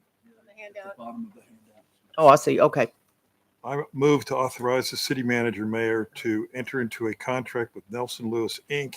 in accordance with their bid pending approval of contract by the city attorney in the amount not to exceed $2,750,433. See that. Okay, I have a motion from Councilmember Hosia. Is there a second? Second. Okay, a second from that was, I guess, Councilmember Morgan. All in favor, say aye. Aye. Aye. Thank you. I didn't see this piece of paper. I don't know. It must have gotten slipped there for me. Thank you. Okay, the other item that I pulled was item F, approval of appointment of William Corrick and Bob White as alternate members of the Planning and Zoning. We left on there to expand the, to add the alternate members. I just wanted to tell you all, and I'm not implying that I think we should do anything other than approve these 2 gentlemen.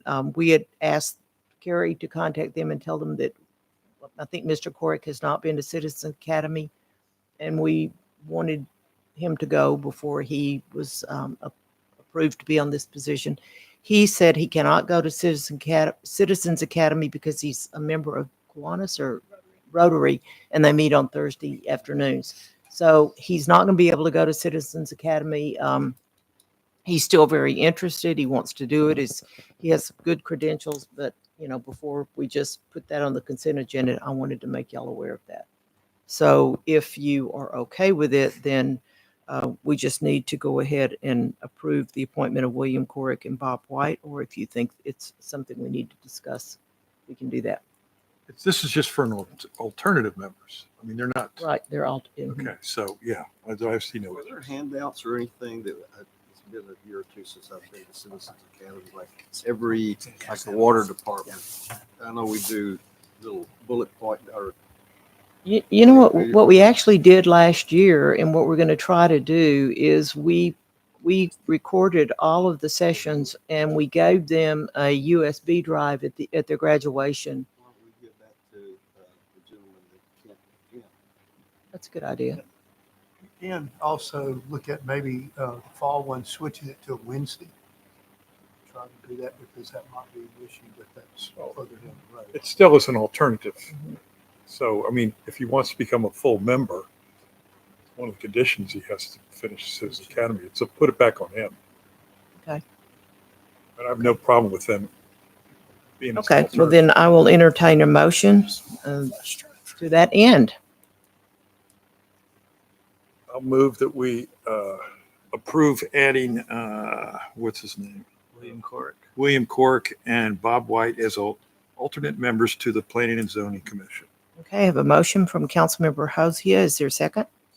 Second from Councilmember Weatherby. All in favor say aye. Aye. Opposed? Thank you. Okay, that brings us to monthly reports. Jeff, do you have, I don't know who's going to make one. Yes, ma'am. I'd like for Ray to discuss our progress on the water plant, where we are on getting our infrastructure back up and completed. We are working with the insurance claim. We're getting closer and closer to that, to finding out what our number is on that. It looks like there's a lot of it's being covered. It's yet to be subjugated through the insurance company. Our insurance company will go after the trucking company and seek remedies on that. But we will continue to push to do that. But Ray, is there anything new that we need to talk about on the utilities? And also, there is a comment we made earlier about LCRA and the drought condition. I'd like for you maybe to kind of let us know kind of where we stand on that. On the central water plant, as far as the recovery stage, we're still moving along. We just received our 2 compressors that we had in, so we're going to have them installed. And then we'll get them commissioned and get those back online, which will allow us to move forward on some other parts in there, which are our air cards. As far as the cost, again, Molly brought us, she's got current cost right now is $929,000 currently for the chemical accident. And then she briefly mentioned that we're supposed to, should be getting the check for $435,000, I believe. That should be coming to cover some of the costs there for the recovery of the plant. We are probably, we get too carried away here, we're probably about 85% completion on the repairs of the plant at this point for chemical damage. Moving on from that, we have one of the clear water tanks is 90% right now. I think Rick got to see that. Jeff got to see that. So you can see it now. It's tan colored. So we're moving along on that on the clear water tanks. The next one's scheduled here in a couple of weeks to be taken down as soon as the other one is commissioned and brought online. Moving on to LCRA, they did put out a notice to us warning that pretty much in March, it looks like we'll be going to stage 2. That's what their push is right now, to go to stage 2. So pending rain, like we talked about, if we do get some rain to push us up, that would help us. Weather permitting, again, we don't show much precipitation to push us back up, so it does look like we are going to be hitting stage 2. So that's going to be in March. You know, Ray, I'd just like to, and we've discussed this already. I didn't realize it was going to happen that soon, but we've discussed the idea that, you know, we've got water smart meters. We can figure out what's going on, and I'd like to get ahead of this with the LCRA and talk to them one-on-one before they come down with restrictions, and see if they will work with us on using our technology that they helped us pay for to be more efficient in the restrictions. Yes. So I did reach out to Susan Patton, and she has scheduled with Monica Masters, the VP of Water Operations, pending. We had weather stuff, so at some point this week, I'd like to talk to Mary and to Jeff and see what our talking points are, and then she'll submit them ahead of time. But that is in the motions. Good. Okay. Great.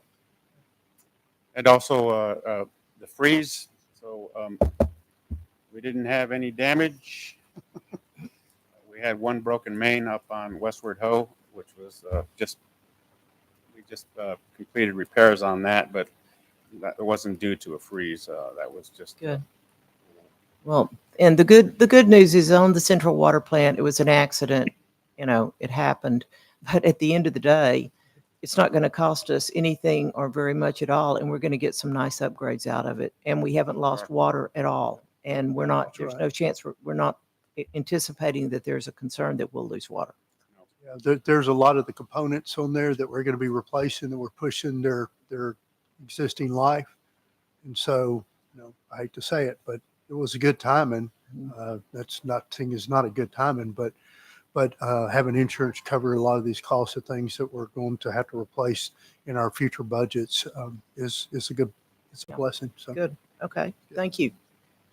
Thank you. Any other reports, Jeff, that you want to? Yes, I did want Doug to kind of report on our firefighters that are in Los Angeles. And how Absolutely. things are going. Very proud of them. And then any wildfire issues. Afternoon, Mayor Council. So 10 days ago, 2 of our firefighters were deployed out to California. They left on a Saturday. They arrived in Beaumont, California in a Marble Falls engine. 4 firefighters, 2 of ours, one from Pflugerville and one from Marble Falls. And they were assigned to the Palisades fire.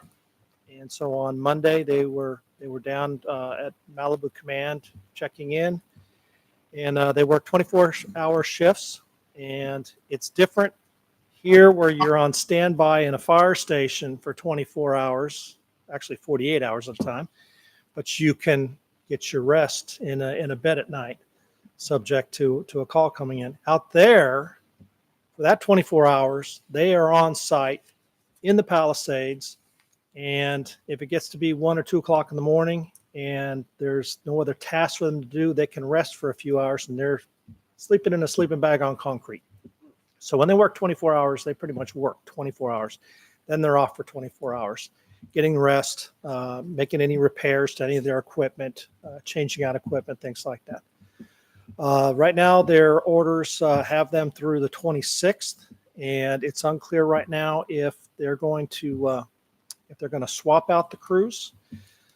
So far, the Palisades fire has burned 36 square miles, which is about more than half of everything that's burned up there.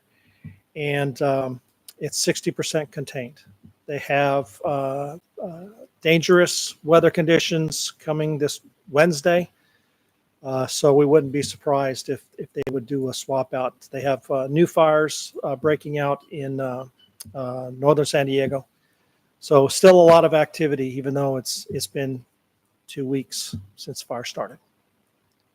Council, do you have questions? Yeah, I have a question. Frank, leading up. On the news, they're showing 55 fire trucks that can't be used, and that they had more crews than they had available vehicles. Is that true? So I saw that report. That was the LA City Fire Department. And what's confusing me is a lot of these fires are in LA County. There is a separate LA County Fire Department, and I haven't seen any differentiation in the numbers they're giving us. So yes, those vehicles are out of service because they didn't have the money to repair them. And yes, there was a reservoir that was empty, and it's unclear of the 3 1 million gallon tanks that were the primary storage and pressure mechanism for the Palisades. Don't know how full those were, but a lot of failures along the way. But I just add that this was a situation, it's just like a hurricane. It's like a Category 5 hurricane coming in. You can't stop it. You got to get out of the way. And so that's what they did. And, 27 people have died so far, unfortunately. But it was that bad. Yet. They haven't found all the people yet. No, they haven't. The other question I had is there was that little fire that flared up on Broken Hills. Do we know what started that? That was electrical lines arcing. Our firefighters, is it Jason and Jonathan? Is that their names? Yes, ma'am. Have they actually been out fighting the fires? Or are they pretty much on standby, or do you know what activity they've seen? So the group that they're working with essentially there's 50 engine companies, so about 200 personnel. And so their orders are to maintain control lines and to do mop up to 300 feet inside those control lines, which is a very, very large area to do mop up in my experience. They also need to respond to any flare-ups that occur within there, and then do search and rescue. So For the most part, they've been doing mop up and structure protection. Okay, great. Thank you. Thank you very much. Thank We you. appreciate, and we just got that program in place just in time, didn't we? Yes, ma'am, we did. It's just what, 2 months, I think? Okay, anybody else? I'd like to hear from Chief Graham. I see on this report, and this is as of December, that we had 70 carcasses. People are really asking about the deer, man. They're everywhere. So where are we today, Jason, on that? We've trapped 121 deer season. So the last 2 weeks, we've had multiple days that we could deliver to the processing facility, which we haven't had that opportunity before. So that's kind of been our bottleneck, if you will. But of course, this week it slowed down. They weren't open. I think they're going to be open Friday, or that's the last I heard. So hopefully we can get some more weeks with multiple days of deliveries. So you've budgeted for 200. Correct. And I don't know how you all feel about this. Once we get to 200, it's what, 125 or $175 a deer that it We're at costs? 121. But how much does it cost us a deer? 120. 120. So if we want Jason to go beyond 200, there's a good chance we're going to get to 200, as prolific as they are, before your trapping ends in end of March. Does it have to end in March? I'll have to research. They do have another trapping season, but I think it's there's some restriction on that portion. That I think it goes into the summer, but I need to find out what those restrictions are to see if we're. But we're probably going to get to 200 before the end you of run March, out we of will. time in March. So I guess and I haven't even discussed this with Jeff, that that we need to talk about and think about is, do you all want him to continue to trap, and do we want to set a certain amount of budget that we're willing to go with? Molly, I hadn't discussed this with you either, but I did notice that we had a little bit extra down at the bottom of the budget, and you all might want to consider that, because I do think that people feel that we have a lot of deer right now. I don't think we stop. We go as long as we can, as hard as we can. Let me, have we told people what our budget, we're going to do 200? I mean, is that a number that's out there that people would go? Because I think that you got the people that hate the deer, and you got the people that love the deer. Mm-hmm. If we're going to go, if we said we're going to do 200, and all of a sudden we bump it up to 250, you're going to hear from the people that love the deer. So, I mean, I'm not opposed to doing more, but I think we need to be transparent about it and let the people know that we're going to extend the. The way I would answer that, Buck, is we are scheduled to run till the end of March, right? We can. So we run to the end of the March. Yeah, that's, How many we get? Is that how many we get? I think I think we could get over 200. How much more than 200 really depends on what we can get the process house to take on the day. So I'm pretty sure we're going to hit 200 pretty easily. But 250 might be pushing it. But, Whatever the number is, I just think we go for what we've said. Yeah, We're going to go to the end of March. The real reality is that for 2 years we didn't trap because of the droughts and weren't seeing the population. Now we're seeing the population, so we're getting just as many, like Frank said, we're getting people saying, hey, what happened? The deer population exploded. It does.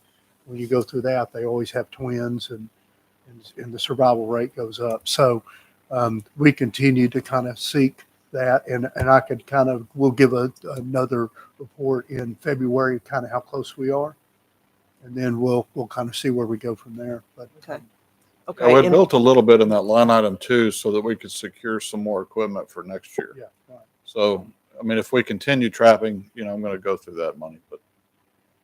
Okay, well, just kind of watch it, Jason, and maybe in February you can make a recommendation to the council for what you think we need to do in terms of herd management, and what kind of crash rates you're seeing with people hitting deer, and just give us some advice and let us know what you think we should do. Anything else, Jeff? Ma'am, that's it. Okay, council members, is there any reports that you have from the committees that you're associated with? Jeff, can you give an update on Rio? Yeah, I think that they are, last time I talked to them, they were probably a little bit more than 50%, like 60% completed. That's what I heard. They're pulling fiber on the online part to get to West. They've got their pond, which is their central thing, set and ready to go. The only thing, they have to put a generator there and build a kind of a fence around it.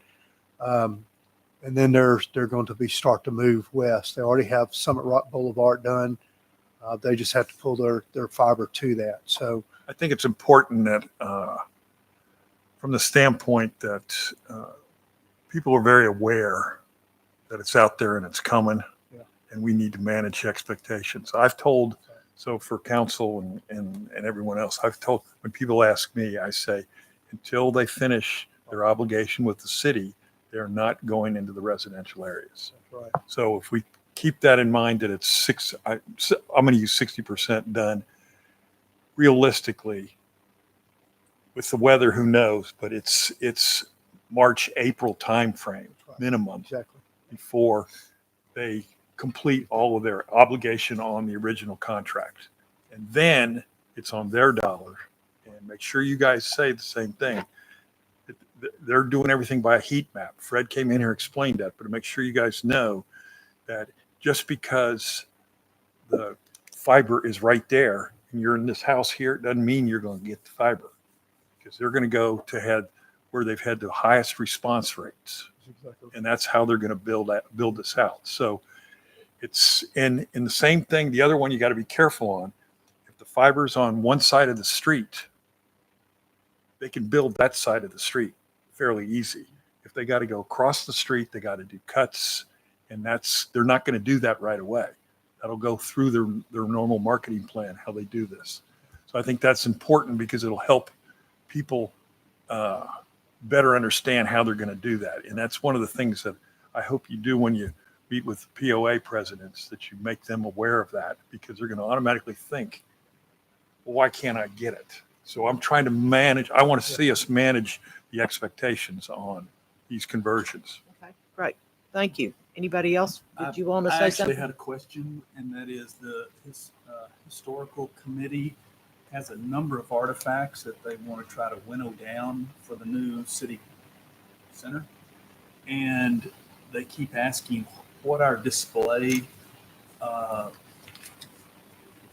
is going to look like and how much they can have. So when can I report something? Well, we told we told them, we showed them the plan, and then they told us that they couldn't visualize it. They told us that they wanted to wait until the building was out of the ground and they could actually walk into the framed out space and see what it looks like. And then that's where it is. Okay. That it's kind of, we're waiting for the building to be where they can go in and visualize it, because I've shown them where the space is. So when it comes out of the ground, is it fluid at that point in terms of? Not really. We've kind of got that. We need that to have front, the walls framed up. The front corner of the lobby, the front right corner is pretty much where we. And I gave them. I think we gave them a picture and said, "This is what we can devote to you all." And I think they were asking also, is it going to be recessed into the wall? Is it going to be sticking out from the wall? Is it going to be a glass case? I can get with you on that. I'll tell you Yeah, what. yeah, what our we vision kind is. of went through that, and we're planning on working with the Texas Department of Corrections on building something customized for that. But, at this point in time, we're still early in trying to But if they're asking, I'll circle back with you on that. Okay. Anything else? Okay, so we will adjourn this meeting at 4:58. We are going to go into executive session on item A relating to the Fox House property, consulting with the city attorney under 551.071 and 072, and consulting with the city attorney, item B, regarding pending litigation. in consultation with the city attorney under 551.071 to receive legal advice pursuant to Texas Government Code regarding relating to the court decisions of the city of McAllen versus Texas, where a coalition of cities challenged state statutes relating to the use of right-of-way of the city's legislature, issues supporting changes in state law. And then on item D will be to receive legal advice and deliberate pursuant to Texas Government Code 551.07 relating to Texas Government Code subsection F. So at this point, we have to clear the room, and if you all want to take just a few minutes, and we'll be back here in 3 minutes. How'd we do, boss?